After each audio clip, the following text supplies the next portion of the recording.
Right, now. Go protest. Simon O'Neill, cool. Simon S.J.P. O'Neill.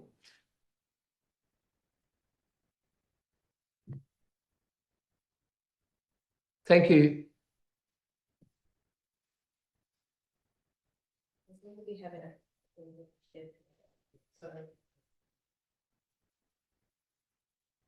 Simon, if you can hear us, we can see your googly thing going round and round and round, but just having a bit of trouble connecting. Oh, there you are. Now we can't hear you. We can't hear you, Mr. O'Neill, sorry. Right. Yeah. Oh, there we are. We can hear you now. Right. Okay. You can hear me and see me. We can both, even better. And we've got 5 minutes. Okay, thank you. I'll keep it very short, like many of the others have. I know it's probably been a long day for you.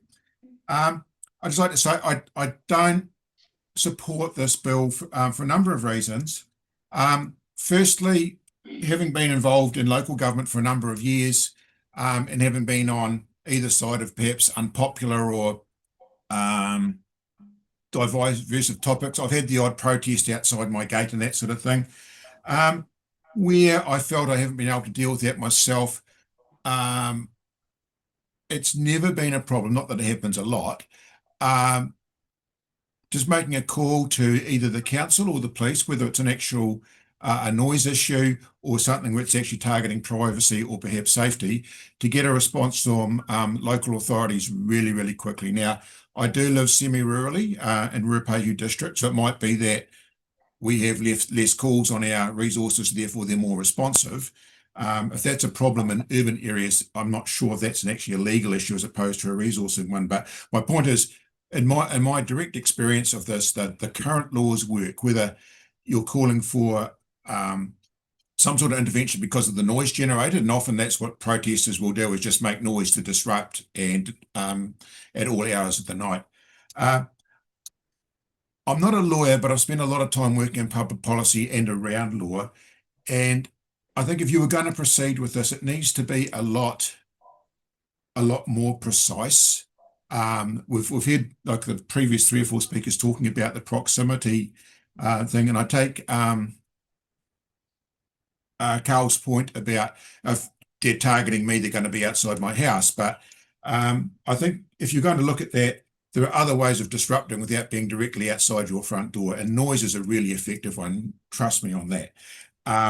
So I think it needs to be very precise about what the actual offences might be, what the proximity or how you measure the level of disruption. I agree with the other speakers who said, I think for something like this, a lot of protesters are motivated by perhaps wanting to do the right thing but doing it the wrong way. And that's why I think you really do need some graduated scale for this before. At the moment, there's nothing in the draft legislation that provides for that escalation. And I think for something like this, you do need some form of escalation just to make it clear to all parties. And I think that's often a good means of being able to de-escalate a situation as well, where both parties are aware we're starting at the bottom step and then slowly ramping up. As it's written at the moment, I think there's scope for perhaps an unnecessarily heavy-handed response, and I would be concerned about that the way it's written at the moment. So those are my main 3 points. I think the current law is adequate, or current laws. I think we do need to work more, if we're going to proceed with this, on working around definitions of proximity, and perhaps within earshot should be part of that. And then also looking at some very clear, precise escalation guidelines within the law. Thank you. Right. Hey, thank you. I've got first question from Mr. Rutherford. Thank you, Mr. Chair. Simon, first question. We had Mayor Tapsell from the Rotorua Lakes Council just present to us and give sort of an alternative view to what you gave. How would you feel if you were, say, in someone's position like hers, where you had a young family, for example? Do you think that would change your response to how you would feel around your safety inside your own home? No, but to qualify against my own experience, when I've needed to call for assistance, I think that's been twice in 9 years, the assistance has been forthcoming. And for us where I am now, we're 20, 25 kilometres from the closest police station or council office, because once they responded with noise control, and that was an effective way of dealing with the issue. We've had a swift response. I don't support in any way any sort of protest that targets whānau or people's kids or tamariki or anything like that. I think that's off the table anyway.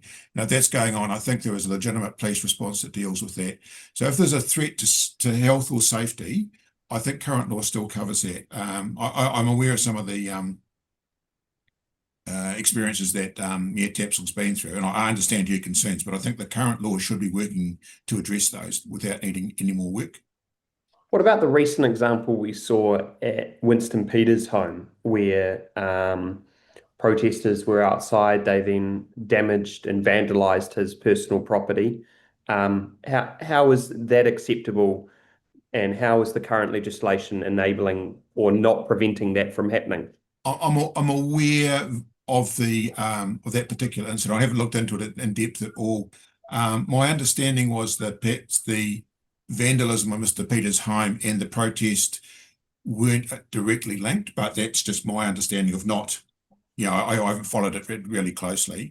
And I'm also not aware of what calls were made on the police when the protest first started, or even on council noise control. So once again, I don't support targeting people in their homes. I don't think it's an effective way of protesting. Just as I don't support, if Mr. Peters was down at a market or something like that and he had someone following him around with a loudspeaker, I still think that's an invasion of privacy.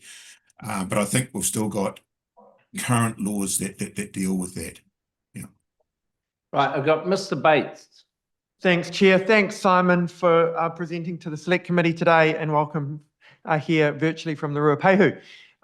Simon, following on from Tom's point, and I know that you've referenced mine about the nearness part and the fact that there are some laws in place already, I suppose the question is, don't you think it's not unreasonable that we just make it really clear that engaging in protest activity that disrupts family, particularly those of us that have young family in our private residences, is not acceptable in New Zealand? You can protest at my office, you can protest when I'm visiting a business or doing something, out and about.